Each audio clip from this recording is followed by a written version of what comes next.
Welcome everyone to this evening, as Matt has already introduced, to explore the out of the ordinary resources and what we might do to help show God's love during this Advent and Christmas time. Christmas is often a thin place. It's a time when people might be more open to a spiritual conversation. There might be stirrings in hearts and homes about what they are celebrating. But it's also a time where people are more aware of poverty and injustice, and churches across the country will be offering warm spaces, and we know about the cost of living crisis. And it's a time also when our human God-given emotions run high. Some of that might be excitement, some of that might be dread, but all those emotions are wrapped up in the journey towards Christmas Day. And Christmas is just as meaningful to people who are outside of our established congregations as they are to those who profess a Christian faith, although it means different things to different people. And so we're here this evening to see how Advent and Christmas can offer the opportunities to us in our local communities, in all those places and spaces where we as Christians inhabit, to share God's good news and love at a time when people might be open to hearing and receiving that. So what we're going to do is we're going to start with 5 top tips for churches. So I'm just going to share my screen and hopefully all this technology will work. So our first top tip is an interesting, hopefully one that you are already doing, and that is to review your signage. Are the services and the events that you're putting on clear? Especially if, like some churches that I've served with, change their Christmas Day time from their normal Sunday worship. Make sure people know that. So that's the top tip number 1. Review your signage. Welcome and follow up. Try and put the eyes of someone new into your head. What will make first-time worshippers feel at home? If at all possible, have people outside the church welcoming and helping people as they arrive. Make sure you give clear instructions throughout the service.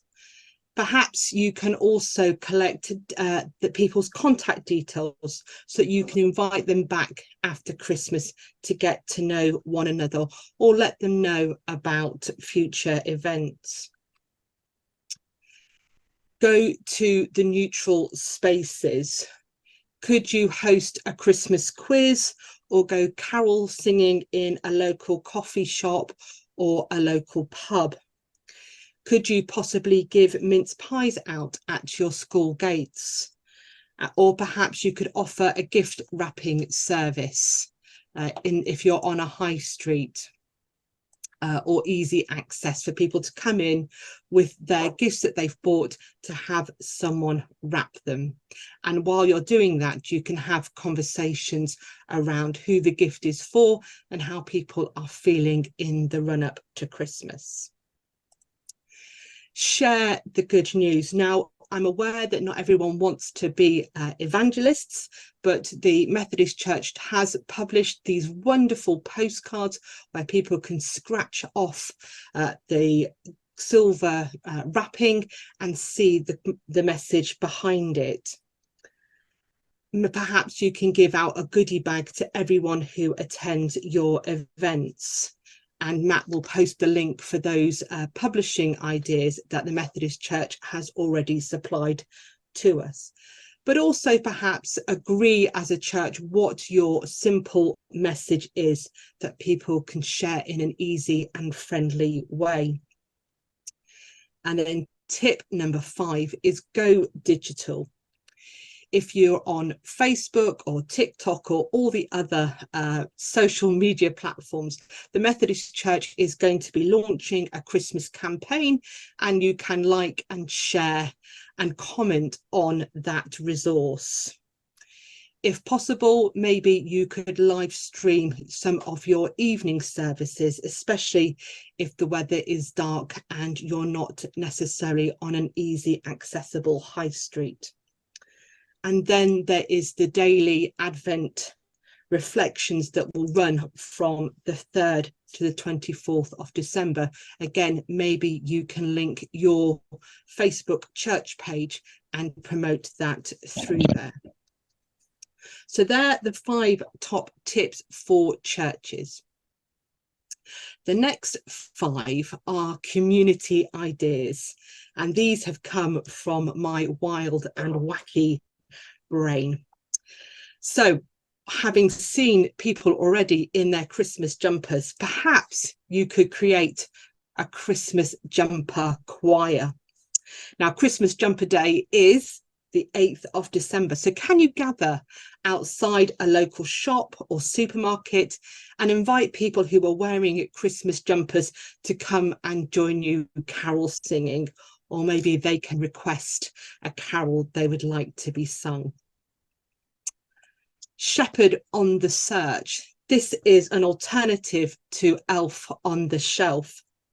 This is the idea that a young shepherd is in search of the manger, and perhaps he can journey or she can journey through your community, telling stories of hope, peace, joy, and love.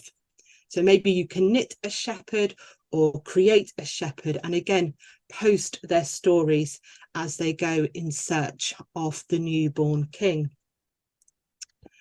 A walk of witness. This is something we do at Easter, but perhaps you can ask people from your church and your community to decorate a window or a door, or perhaps even their front garden with symbols or characters from the Nativity. And then perhaps Christmas Eve or a few days before Christmas, invite everybody to come and journey to the Nativity. And all the more if you can serve hot chocolate and a mince pie at the end. The 4th idea is to host a merry movie night. If you are in churches that have projection equipment or space where you could put a large screen TV, invite people to bring their duvets, pillows, some popcorns, and settle down to watch a Christmas movie.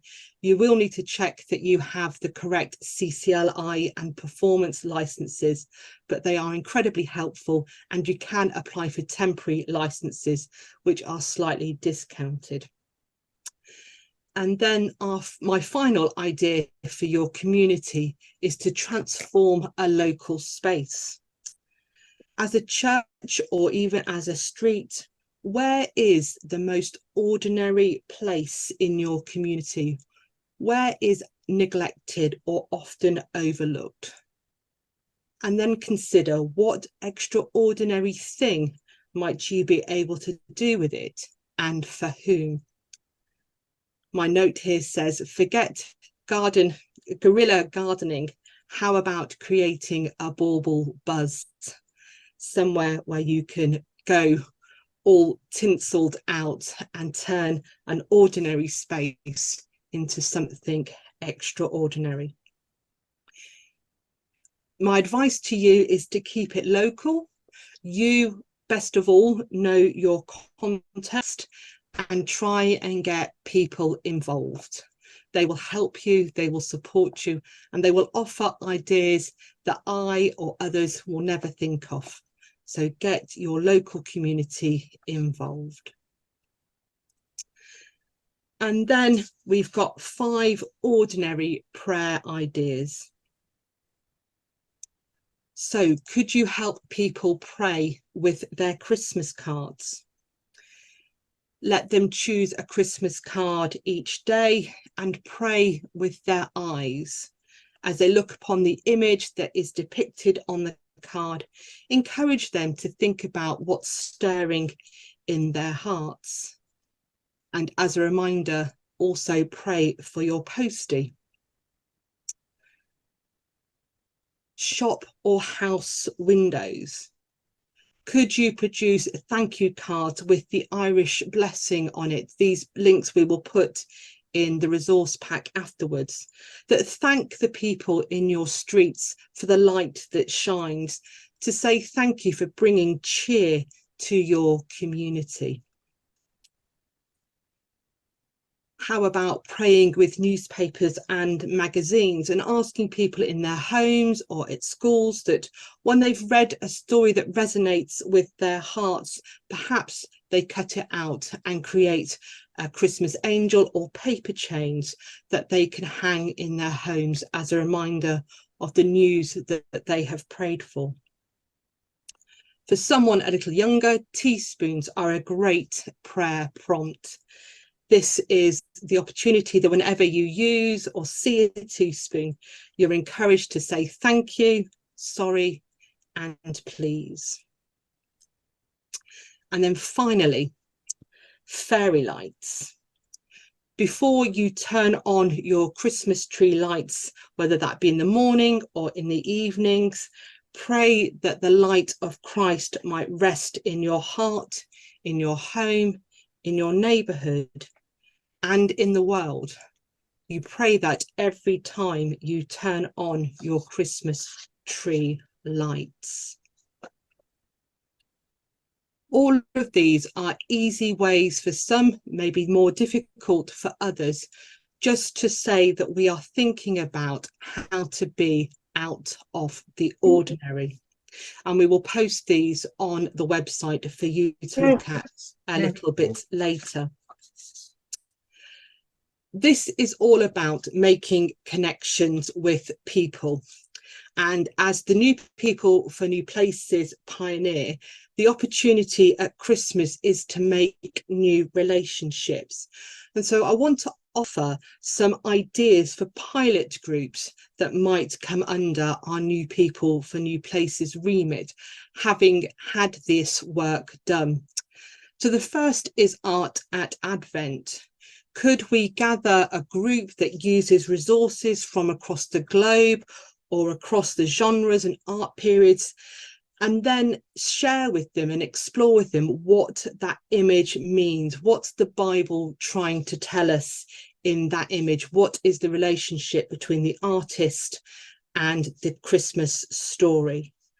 What do they like and what don't they like? Which one challenges them and why?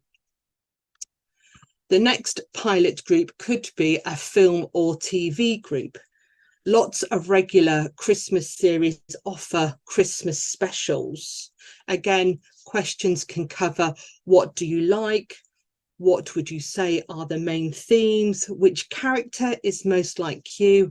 Which character did you dislike? And again, a conversation can be held around where do we see the good news on the TV screen. A third group could be Christmas crafters. There's lots of resources available online, and perhaps as you craft, you can share in conversation around what's your favourite Christmas carol, and again, explore, tease out what is the message that is telling you. If you are Christingling this year, perhaps offer a follow-up craft session about how to repurpose your Christingle. They can go into garlands, they can be turned into candles, or even Christingle jam. Invite the people back to do that as a small group. How about a new parent group? We will hear, no doubt, over the Christmas period, the song Mary Did You Know? And if you've ever raised or participated in raising children, you know that actually it is quite hard. So again, offer a pilot or a group where new parents, new carers can come and receive that support and that wisdom and encouragement from older, wiser hands. And then the final one, could a group gather people of peace? exploring questions along the lines of, what does peace look like for you? Is it the same for every person in the group? And if not, why not? How might the group work towards bringing peace to the local community? And again, the invitation is then to explore how the Bible speaks and pictures God as the one in the birth of Christ who creates peace with us. And then my final image is something about the Methodist way of life. This is the Advent and Christmas edition. This offers an idea for each of the pathways that we journey with on the Methodist way of life, around how we pray, our challenges, how we live, learn, care. Blue Christmas is a really growing response now to people who really struggle at Christmas because they are missing a loved one. So a Blue Christmas is a really good way of churches showing their care. So that's my tips, tricks, and ideas.